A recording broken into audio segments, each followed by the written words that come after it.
Hello and welcome back to this channel. This video is about range trading.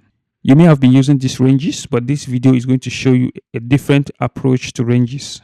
For you to have a good understanding of range trading, you have to understand these two concepts, that is range, liquidity, and daily range.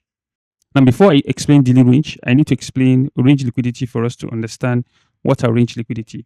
Range liquidity are areas of liquidity that are in a range. If you look at here, we see this high, which is a swing high, and a swing low. There we have a range liquidity because there are pool of liquidity residing above this high and also below this low. If you're not familiar with liquidity, liquidity are areas where there are money because there are orders there. Orders in terms of buy stops and also sell stops, or we have stop losses. For us to determine daily range, we need to see price taking out buy side liquidity and also sell side liquidity.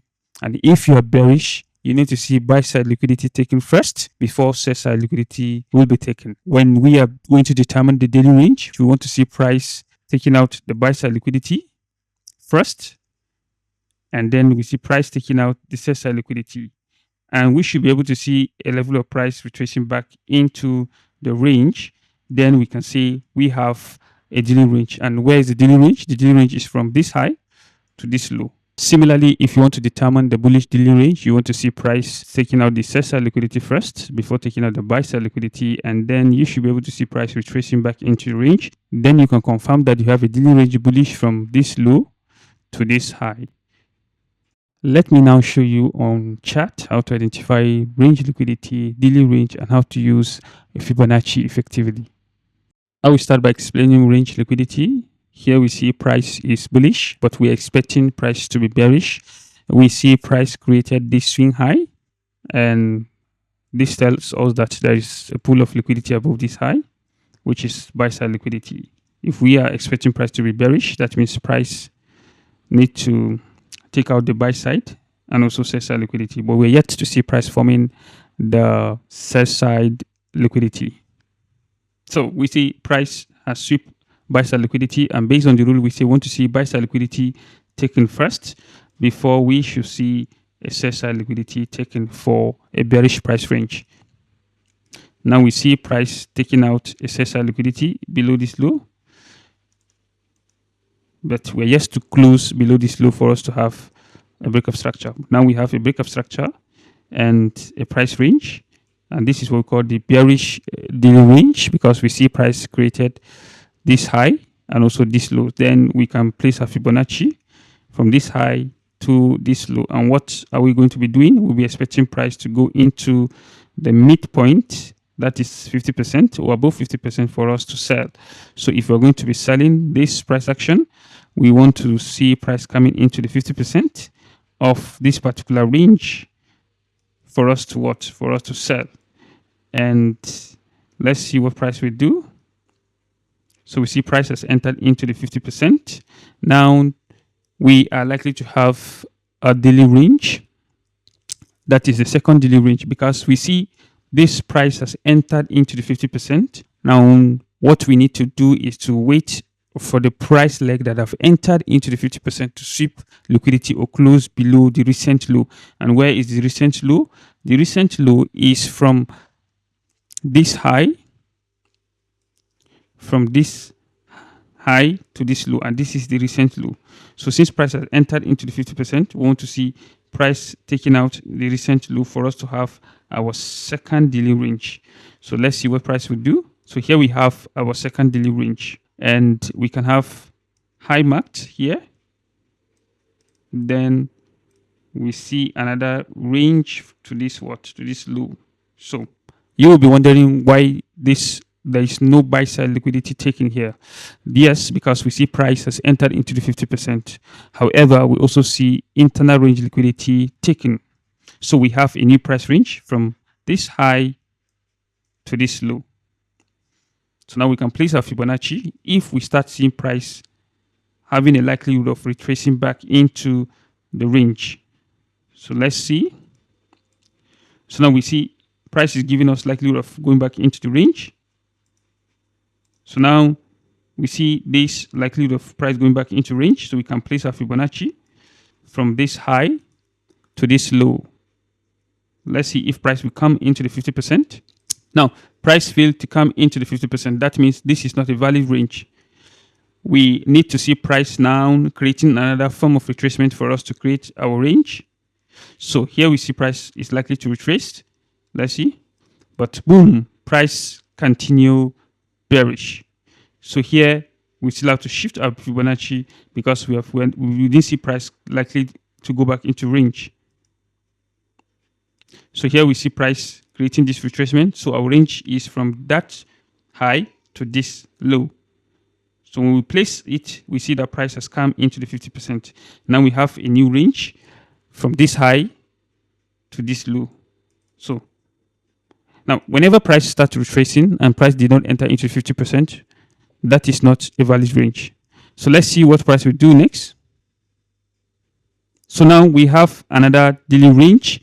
Why? Because this high has entered into 50% and we see price has taken out this low. So this daily range is now from this high to this what? To this low. So we have a new daily range. Let's see if price will come into the 50%. We can place our Fibonacci. So price did not come into the 50%. This high did not enter into 50%. Up to now, we don't have a valid daily range. So we have to wait to see price if price will give us a valid daily range. So now what do we see? We see a level of rejection. So now we can move our daily range from this high to this low. So we now see price retracing heavily, and we can place our Fibonacci from this high to this low, and we see prices at 50%. So whenever price did not enter into the 50%, you know that price must create another what?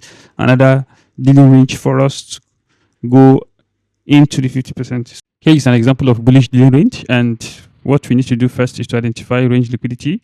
We need to see price taking out the sell side liquidity and then buy side liquidity for us to have our daily range. So here we have our range liquidity, and we're expecting price to take out the sell side liquidity before the buy side liquidity because we are at point of interest. So let's see what price will do. So we see price has taken out sell side liquidity. Let's wait for price to take the buy side liquidity. Now buy side liquidity is taken. So what do we have? We have a daily range, and this daily range is from this low to this high. So let's put our Fibonacci and see what the price will do next. Is price going to come into a discount level or not? So if we put our Fibonacci, we can see what price will do. So here we see price has increased another high. So we shift our Fibonacci to see whether price will come to a discount level. So here we see price has failed to come into a discount level. Do we have a new daily range? No, because this is an inducement. Why? Because there's no price coming into the 50%. So what we need to do is to change our Fibonacci from this high now to a new high. So let's see if price will start retracing. So here we see price has started retracing and it's likely to come into a discount level. So what do we have? We have a new daily range now from this low to this high. We have a new daily range and we want to see if price will come into discount level. So here we see price coming into the 50%. If we put our Fibonacci from this high to this low, we see price coming into the 50%, which is the discount level. So what are we expecting? We're expecting to see price expanding, which is the what? Displacement daily range. And what do we have here? We see price taking another what? Sell side liquidity. What are we expecting? We're expecting price to take the buy side liquidity. Let's see.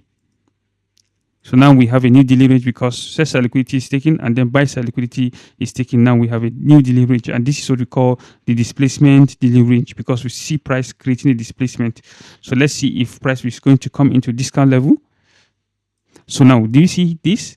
When this price is at this level and then it started retracing, there is no price coming into the 50%. So this high can be adjusted back to this level. Let's see if price is going to come into discount level. We see price has failed to come into discount level. What do we need to do? Let's wait and see. You see price has failed to come into discount level. We cannot shift our high to this level. So here, if price is coming into discount level, this equal lows will serve as our inducement liquidity and also areas to seek liquidity from. So price has created a new high here. Let's see if price is going to come into the discount level. So what do we see? We see price now come into a discount level and we see a sweep of liquidity. So these price ranges can help you identify inducement. So this was an inducement. So the red trade came when this liquidity was taken. So now we see another new daily range. So guys, this is how to identify a daily range and also liquidity ranges. So if you are new to this channel, kindly subscribe. If you find this video helpful, share to someone that this video will help him to become profitable in trading. Bye and see you next video.